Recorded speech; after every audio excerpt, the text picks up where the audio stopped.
सभी लोग अभी धरना देकर बैठे हैं। धरना किस बात का दे रखा है कि पूर्वी राजस्थान नहर परियोजना आएगी तो उसमें जो आम जन का नुकसान होगा, जो मकान टूटेंगे, जो जमीन जाएगी, जो पेड़ कटेंगे, उसका सरकार पहले मुआवजा जारी करे। एक भी नेता, एक भी एमएलए, एक भी एमपी उनके धरने में नहीं गया। मैं एक बनेटा वासियों, मैं आपसे निवेदन करना चाहता हूँ, ये आपका बेटा आपके बीच में आपका विश्वास जीतने आया है, आपको भरोसा दिलाता है कि जिस तरह से ये बनास की जो बजरी है उसको बड़े बड़े माफिया दिल्ली जयपुर तक डंपरों में भर भर के आपकी बनास की बजरी जाती है और बनेटा वासियों, ये देवली उनेरा के एक आदमी को एक टोली रेत नहीं मिलती, एक टोली बजरी नहीं मिलती। बहुत सारे मुद्दे हैं। बिशनपुर का पानी जयपुर जा रहा है, बिशनपुर का पानी अजमेर जा रहा है और आज भी देवली उनेरा में कई गाँव ऐसे हैं जहाँ शुद्ध पेयजल का पानी आज भी नहीं पहुँचा। अगर आपके बेटे को आपने आशीर्वाद दे दिया, अगर आपके बेटे ने आपको आशीर्वाद दे दिया तो मैं आपसे निवेदन करना चाहता हूं, अगर आपका बेटा एमएलए बन गया,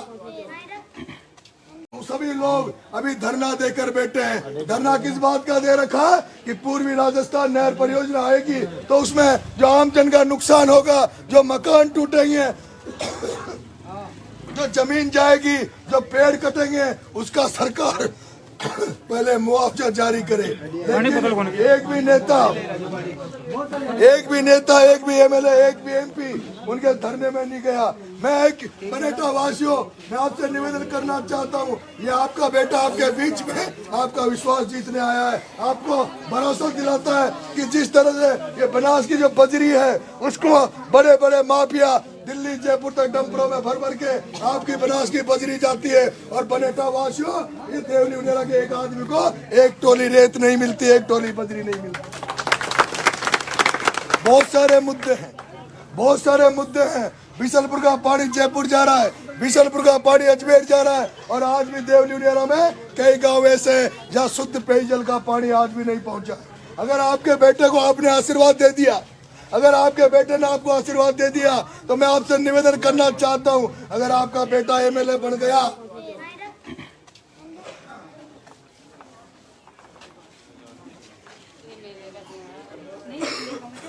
अगर आपका बेटा एमएलए बन गया, मैं आपको भरोसा देना चाहता हूं, जब आप कोई थाने में जाओ तो थानेदार बिना लूटे, बिना जेब काटे आपको एफआईआर लॉन्च नहीं करता। सिपाही टोलते रहते, जब तक सिपाही को 500-1000 रुपए उसकी जेब में नहीं चले जाते, जब तक वो तंग करता रहता है।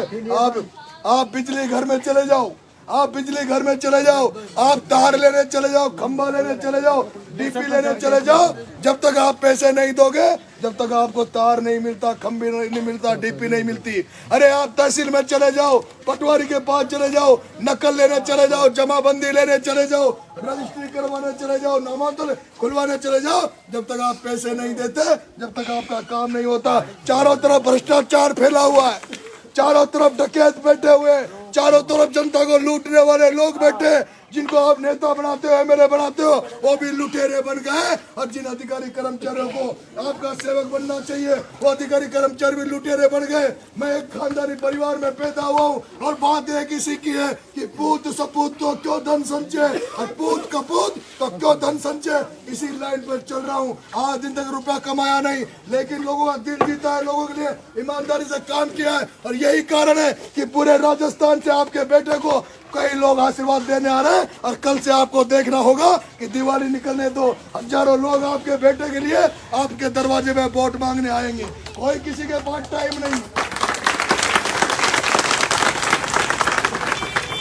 कोई किसी के पास फालतू टाइम नहीं है। अरे मेरे कुछ कर्म अच्छे होंगे, मैंने कुछ अच्छे कर्म किए होंगे, लोगों के लिए भलाई का काम किया होगा, इसलिए लोगों का आशीर्वाद आपके बेटे को मिला हुआ है। अगर आपने नरेश को बना दिया तो ये ढर्रे की राजनीति भी बदलेगी और देवली उनेरा में एक नई राजनीति का उदय होगा, नई राजनीति पैदा होगी। सोचो किस तरह से रविंद्र भाटी टीवी पे चलता है, अखबार में चलता है। अगर कांग्रेस बीजेपी का एमएलए बनाकर भी भेज दिया तो कोई विशेष प्रभाव नहीं पड़ने वाला, लेकिन अगर निर्दलीय एमएलए बनाकर आपकी जनता ने भेज दिया तो पूरे हिंदुस्तान के चैनल बोलेंगे, टीवी बोलेगी, अखबार बोलेंगे कि देवली उनेरा की जनता ने नरेश मीणा के साथ न्याय किया है, जिसके साथ कांग्रेस ने न्याय किया न्याय नहीं किया, जिसके साथ कांग्रेस के नेताओं ने न्याय नहीं किया, उसके साथ देवली उनियारा की जनता उस नरेश बेटे के लिए न्याय की।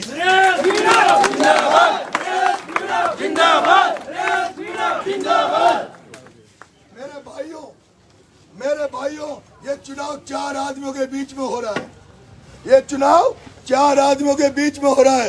एक तरफ हरीश मीणा है, दूसरा केसी मीणा है और तीसरा राजेंद्र गुर्जर है और दूसरी तरफ नरेश मीणा है। आप सोचेंगे ये कैसे होगा, वो तो बीजेपी का है, वो कांग्रेस का है। लेकिन मैं कहना चाहता हूँ, जब पिछली बार हरीश मीणा चुनाव लड़ा था कांग्रेस से, तब जब विजय बैंसला जी को टिकट मिला था, कर्नल साहब के बेटे